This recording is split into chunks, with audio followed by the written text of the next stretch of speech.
Well, afternoon everybody. This is I think it's the 6th video in the Who Do You Want to Be series, and it's about experience and purpose. As always, thank you for watching. Surely the most compelling life purpose in a general sense for humanity is to serve, to help others, to leave the world a better place when it's your time to leave. But of course, the intriguing thing is how that actually manifests in practice. It's a fascinating subject.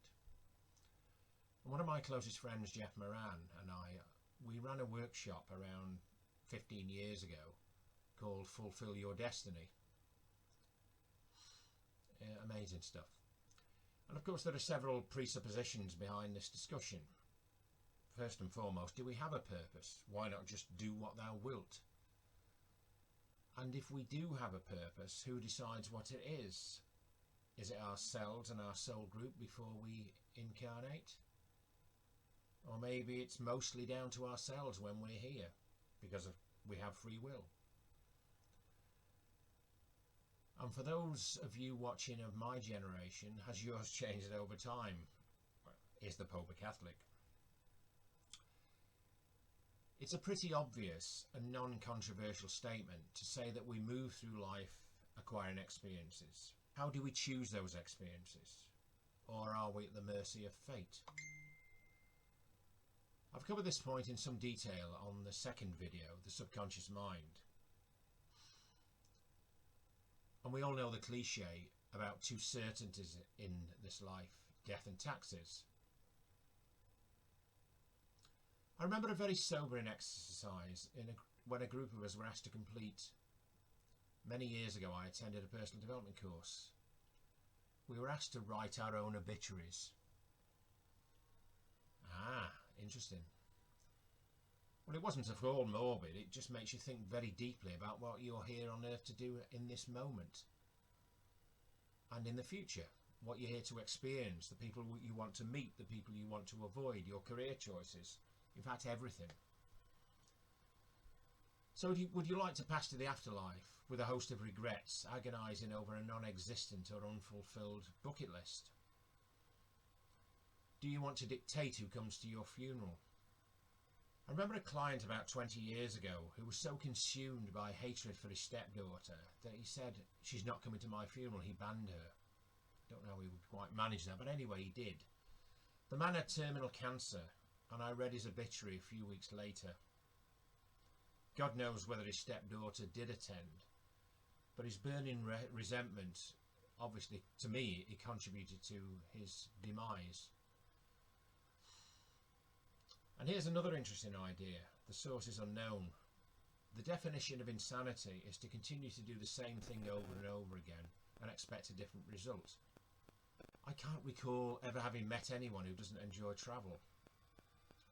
Perhaps it's a third universal truth, that travel broadens the mind. Travelling to different places racks up a host of experiences you want to have other than by this ludicrous Zoom and the internet. And what about those celebrated individuals people most admire? Sports stars and actors. For someone who to become world-class in sport, I would suggest it takes at least 10 years, maybe 20, of dedication and persistence. My late father excelled at sport, creative hobbies, anything he turned his hand to. And yet he spent 48 years doing the same repetitive tasks in a factory. For me, he had a near lifetime of a hideously pointless and soul-destroying job.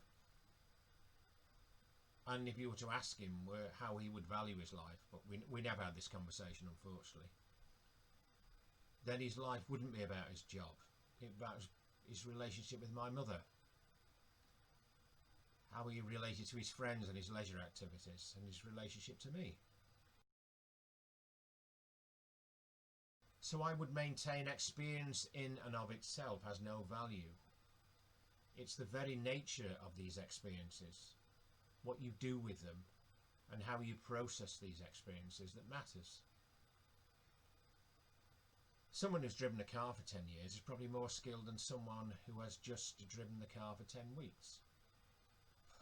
But we all know Even someone with 40 years experience is not immune from problems and the minor brush with accidents. Your life purpose is your compass. If your goal is to serve and help others, you're unlikely to waste your time trolling others, trying to bring down the system, and as someone who hides from life. If your chosen life purpose is compelling, if you are following your bliss, as the late great Joseph Campbell once said, the chances are you will experience people and events that support your purpose. If you live 70 years and 10, you have 613,200 hours to spend productively, enjoyably and satisfyingly. Or you can fritter away your time and your life, moving on with regrets, lost dreams and an unexamined life. Leave aside for the moment obsessive busyness and forget rushing round like a headless chicken, or a diminished chicken locked into work mode, having no time to enjoy anything else. But if you follow your bliss, how will you know what you class as work? Surely work and bliss are the same things.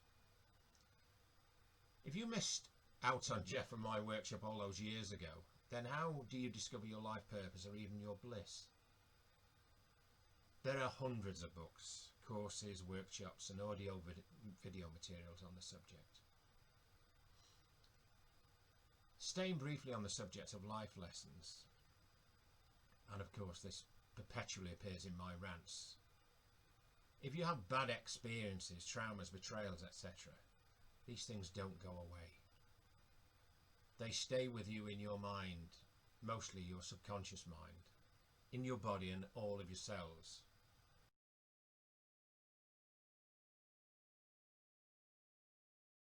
Well, why is this relevant? The biggest obstacles to a clearly accepted life purpose or bliss are subconscious limiting beliefs or programs.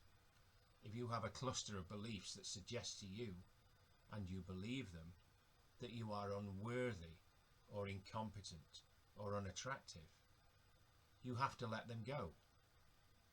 And how do you know you have these beliefs if they are not conscious of them? We all have the capacity to prove people wrong if they put us down, but I'm talking about deep hidden blocks which no longer serve you. Have you ever read someone's epitaph that says, I should have spent more time at the office? I should have spent more time believing things that no longer serve me. You only get one chance at this particular incarnation, so make the most of it. Be here now. Live in the moment. A moment informed by a compelling, inspiring and massively satisfying life purpose. And this isn't an exclusive gift that's reserved for high achievers and those undeserving and vacuous people that the media place on pedestals. Having a life purpose is your birthright. You're only condemned to a lifetime of drudgery if you accept a lifetime of drudgery. Perhaps the greatest gift my father gave to me, after hugely encouraging my curiosity, was through his own, in quotes, mistake, for me to find and pursue my bliss during daylight hours. We all have constraints and obligations, and for many people they're so overwhelming that to even consider finding a rewarding purpose seems selfish and indulgent. For those of you who have children, I'm sure you know that they learn most from the example you set and the life you lead, as opposed to the motions you may go through pursuing an unproductive life. So I'm going to leave you with a quote. You'll see it on one of the slides from my favourite authors, Paulo Coelho, from one of my favourite books, which I would strongly recommend to you, The Alchemist.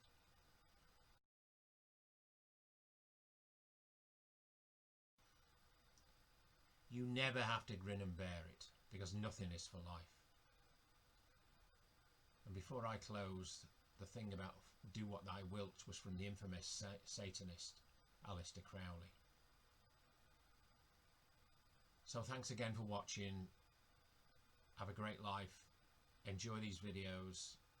Follow your bliss. Namaste.